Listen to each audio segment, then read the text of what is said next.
An important point. The other point I'd say to you, Congressman Nadler, is that what we saw the last time around with this is that public opinion shifted quite a bit on those questions as they got closer to the debt ceiling. Sure. Yes, and as people understand that the debt ceiling is not, as most people think it is, enabling more spending. It's simply enabling paying the bills that were already incurred a year or two ago.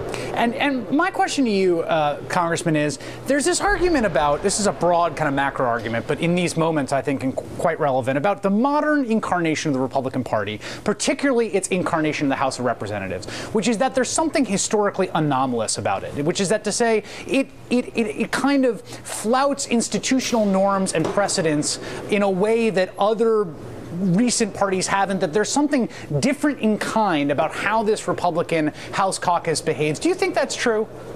Yes, I do. It's the willingness to use, whether it's a government shutdown or the threat of defaulting on the debt, as blackmail to blackmail the majority into doing something they want as a policy thing.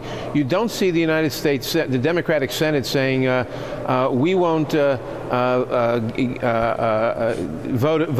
the budget, we won't do a continuing resolution, we'll shut down the government unless you give us a strong gun control bill or unless you give us a good immigration bill. No one thinks to do that. You do that through the normal democratic processes.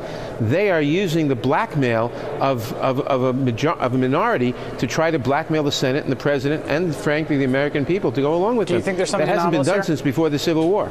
I think one thing that's anomalous is that there's an actual philosophical and tactical divide within the Republican Party. They have weak leadership. They have people who disagree with their tactics, which is what we're seeing now, but also philosophy, which we're seeing in other types of things, such as opposition to Syria, such as opposition to drones, things that viewers might be more copacetic with. So it cuts both ways. It plays out, and it also all is sort of empowered and also furthers what is, I think, at this point, uniformly seen as weak leadership from John Boehner. Congressman Jerry Nadler.